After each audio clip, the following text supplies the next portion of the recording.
Dear viewers, in 2011, the National Bank of Belgium became the national authority in charge of prudential supervision of Belgian banks, stockbrokers, and insurance companies.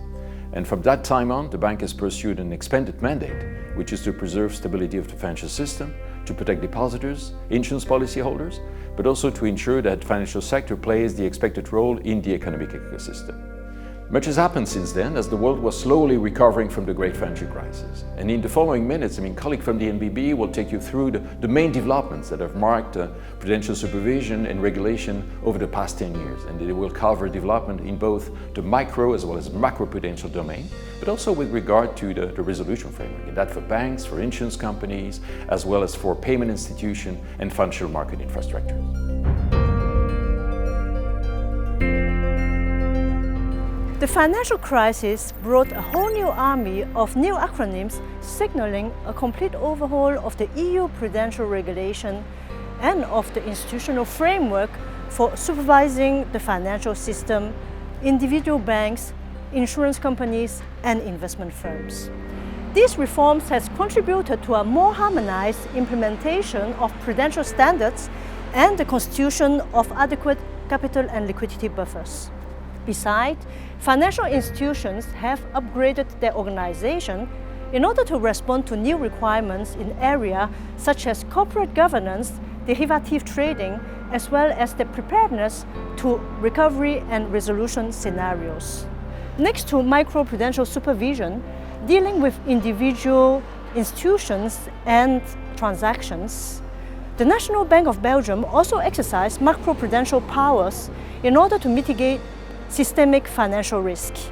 This impressive range of regulatory and institutional reforms have paved the way for a more stable and robust financial system.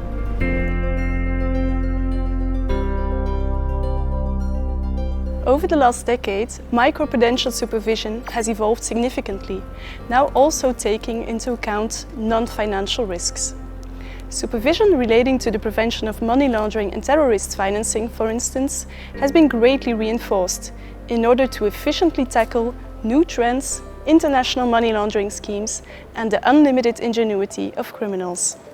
To this end, the National Bank has set up a specialized team, while also increasing its resources in the domain. The ever-growing number of supervisory actions and measures has led to a greater awareness at the level of the financial institutions of the risks and potential reputational damage involved. Following a number of high-scale money laundering incidents in the European banking sector, greater regulatory harmonization and the creation of a European anti-money laundering authority are under debate.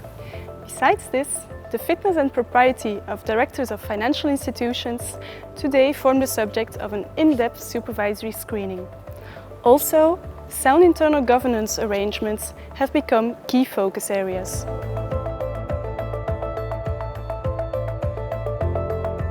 One of the main lessons that we learned from the financial crisis of 2008 was that prudential supervision, focusing on risks associated with each individual institution taken separately, is not enough to preserve overall financial stability.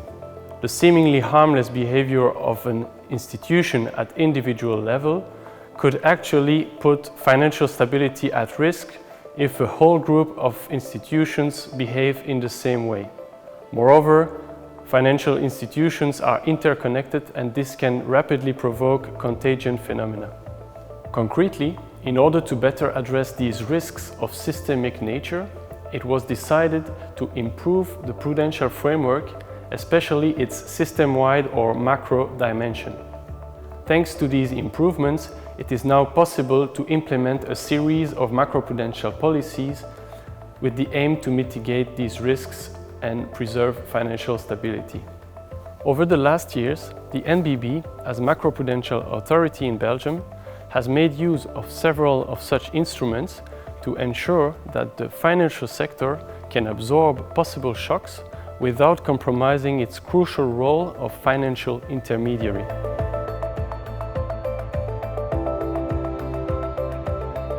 The banking union is based on three pillars: the single supervisory mechanism, the single resolution mechanism, and the European Deposit Guarantee Scheme. In the SSM, the first pillar, the national banking supervisors of the euro area, including the National Bank of Belgium, supervise the banks together under the leadership of the ECB, and this using the same set of rules and methodology. At the heart of this lies the SREP, a detailed and periodic review of the bank's business model, governance, capital and liquidity position. The SSM also sends out inspection teams to the banks for on-site audits and has specialized teams that test the mathematical models that banks use to calculate their capital requirements. While significant institutions are under the direct supervision of the SSM, smaller banks remain under direct national supervision. This does not prevent the SSM from maintaining a very close monitoring and assuming the ultimate responsibility for important decisions such as the granting or withdrawal of a banking license. The joint banking supervision will be fully deployed once the European Deposit Guarantee Scheme is fully up and running. Pending that, a prudential supervision of cross-border groups remain key. Only this way will we prevent the Belgian Deposit Guarantee Scheme from having to intervene.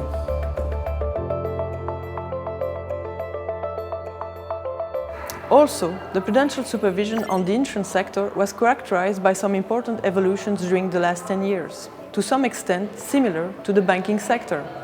But some particularities exist for insurance.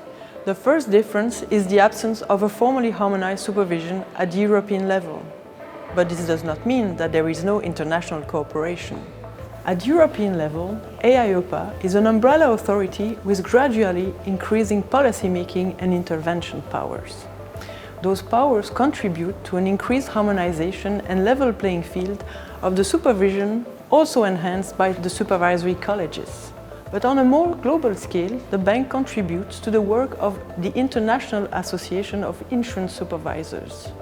The IAIS plays a similar role than the Basel Committee for Banking and determines global standards for insurance supervision. As such, we could say that insurance supervisors have a larger autonomy at national level compared to EU banking supervisors. But this autonomy should be understood against the background of a growing set of harmonized international standards and regulation. The second difference is the content of the prudential regulation itself. The arrival of the prudential supervision at the NBB happened to coincide with the revision of the prudential framework for insurers. Long time announced and often delayed, the new prudential framework called Solvency II finally ended up being implemented in the course of 2016. This new risk-based framework is a holistic one, based on the principle of market valuation.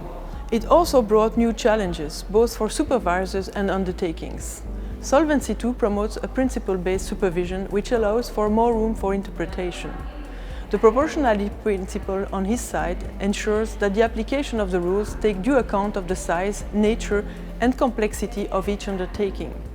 More generally, the rules are more numerous and complex than in the past. And the story is not over yet. 5 years after its start, the Solvency II framework is currently under review by the EU legislators and important changes may be expected in the near future. As such, we can conclude the regulatory framework, also for insurers, is an ever-evolving story.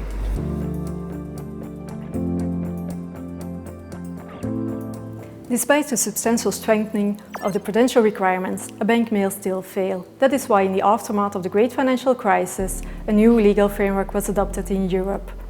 It introduces new tools to handle failing banks, new authorities and the fund. In case of a bail-in, shareholders and some creditors will have to absorb losses and recapitalize their bank, while insured deposits will remain fully protected. Other instruments exist to transfer some activities of a failing bank to a sound counterparty. New authorities have been entrusted with the use of these tools. Being a resolution authority entails being proactive to ensure that banks are resolvable.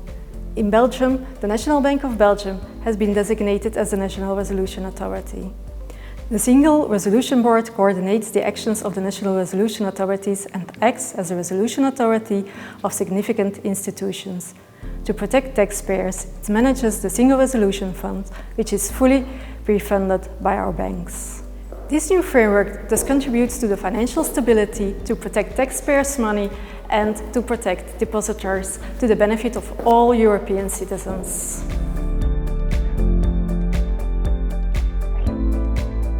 The world of the payment services industry in the last 10 years has become much more complicated and diverse. Non-bank institutions continue to increase their footprint in this industry. Through its supervision of the payment services industry, the National Bank has focused and continues to focus on ensuring three key elements. First, the IT security and IT risk management of both the companies, bank and non-bank, providing these services and their applications. Second, the adherence of these companies to good governance standards, including, for example, key provisions in relevant legislation designed to protect customer funds held with non-bank payment providers. And third, the front-end security of the commercial applications put in the market by players in this domain through, for example, the enforcement of rules related to strong customer authentication. Future evolutions of open banking, the increase of fintech companies active in our country, as well as applications available on our market, and a third payment services directive on the horizon are all sure to present new demands and new challenges to prudential supervision in this very interesting domain. Many things have happened in the financial and economic landscape over the last 10 years, and I'm certain many things will happen over the coming decade. Financial system and as a consequence its supervision are in constant evolution, need to timely adapt to new challenges. So challenging times ahead for prudential supervisors, for regulators of course, but mainly for the financial sector industry. So let's know here what are the views of representatives of the banking and insurance sector. In the financial industry, trust is at the core of our business. A well-balanced prudential supervision is necessary to safeguard this core value today and in the future. To avoid the negative consequences of over-regulation, inadequate regulation or red tape, prudential supervision should constantly challenge itself to find the right balance between the stability and the safety of the financial industry and the development of business and innovation by the incumbent financial institutions. The world around us is changing at a fast pace. The challenge for both financial institutions and prudential supervision will be its ability to adjust to the upcoming changes and challenges. A level playing field is a common denominator in the approach of prudential supervisors to deal with change of regulation. As a consequence of the global reach of the financial industry, local regulatory gold plating should be avoided. A thorough understanding of Belgian, European and global market and legislation are necessary conditions not to weaken the local incumbent financial players. Same goes for understanding and analyzing new business models and fintechs that arise and compete in our business domains. Since technology has become the most important facilitator of our business, a thorough understanding of technological evolution is key in order to be able to regulate in an efficient way. Financial institutions are embracing new technologies such as robotics, artificial intelligence and data analytics in their daily operational activities. Supervisors should do the same and recruit people who understand the technological side of the business. Last but not least, the financial sector plays a crucial role to help its clients make a smooth transition towards a sustainable future. The challenges we are facing in the sustainability area will require an efficient and enhanced cooperation between supervisors, financial institutions and the government. No one should get cornered. Only together we can make this transition a success. In brief, constructive cooperation and agile regulation are key ingredients to tackle the challenges I just mentioned. They will determine our common success in the future. As mentioned by the colleagues of the BNB, the prudential control of the insurance sector started at the BNB at the same time of the introduction of Solvency II at the European level. But on the contrary of banks, the supervision on the insurance sector is completely national, so the BNB is fully in charge of the supervision. And to me, this is really a good thing. Insurers need to be close to their customers on the local market, this to offer a good coverage at any time. And as insurers need to be close to their customers, the supervisor should be close to the insurers on that same local market. For an efficient and effective prudential control, the challenge for the future will be to be always ahead of new risks to come, and this more particularly in an environment that is more volatile and really uncertain. As you know, we are in a phase of revision of the Solvency II regime, and we know it will not be the last revision, but there is more than that. There are a lot of new risks emerging or become more explicit. Of course, climate change, cyber risk, security as such, digitalization, inflation, institutional risk, and we almost forgot about the pandemic risk. All those new risks emerging need knowledge, vision, and a systemic approach to be addressed. And the real challenge will always be to stay ahead of those new risks.